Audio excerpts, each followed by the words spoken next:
Baby gates are my favorite. I love baby gates, but I'm picky about my baby gates because no two baby gates are made the same. All right? It took me a minute with this fake dog. James is fake. Disclaimer. I need to do a disclaimer every time I bring James out. This is a fake stuffed dog. He's very realistic, but I promise he's fake, okay? He's an excellent tester demo dog for us. So baby gates, baby gates, baby gates. Baby gates are great for dogs that don't like each other. They are great for dogs that don't like kids. They are great for just keeping dogs out of spaces where they don't belong. Good Amanda. Let me know if you want contacts with her, okay? I love baby gates. Now, when you're dealing with baby gates, you've got to consider the 2 levels of safety again. So when I use a baby gate, it's always in conjunction with something else. I really don't let 2 dogs go nose to nose through baby gates. That can build some barrier frustration, and it's just too easy to hop right over. Noses can get bit. It depends on your context. Depends on how bad your in-home aggression is, if that's what you're using it for. Baby gates are great for keeping puppies out of places they don't belong. Keeping reactive dogs away from patio doors, absolutely. So I've got a cheapy one here on this door.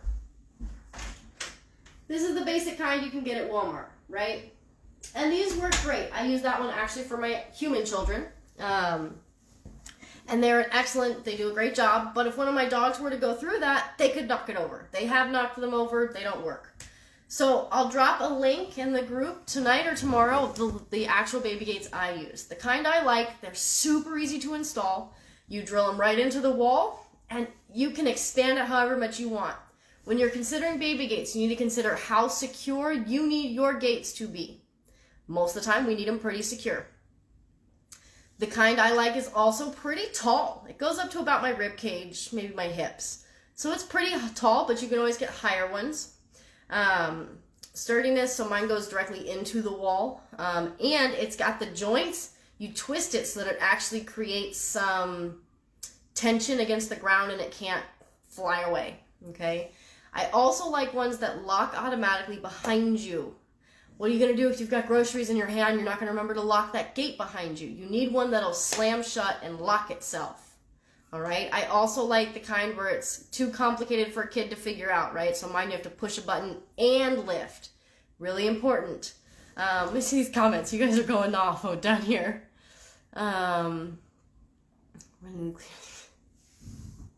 Yeah, Miss Sammy, you got yourself a live one over there. What'd you expect? Cody clears the baby gates like they're nothing. My shepherd, they are just a step in his way. He doesn't even take a running start anymore. He just clears it. All right, Miss Irma, you just want to keep my dogs in my room exactly like the one by your door when I have company they're not comfortable with. They don't jump or push on the gate. Good. Good. Yes, some dogs are super soft and they're traumatized by it once it falls, right? Kind of like the fight I broke up the other night with the blanket. They knew they could get through the blanket, but they were just like, well, that's a wall. I can't get through it. So some dogs respect boundaries naturally. Others don't. And it depends on where your dog falls on that spectrum. And it also depends on what context.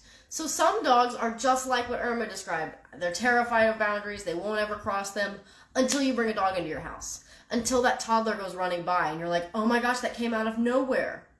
So be wary of that and be cautious of that when we have a dog that's reactive or aggressive. But if we're just doing with basic puppy management, you can get away with pretty much anything.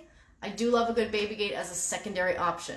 So if I've got a dog who resource guards, I love baby gates. Put them in their own space behind a gate, maybe on a tether too. Oh, you're going to be set. You don't have to worry about it, right? You can sit down and work on your computer while your dog does your thing. You don't have to worry about another dog sneaking in behind you and messing up your training session.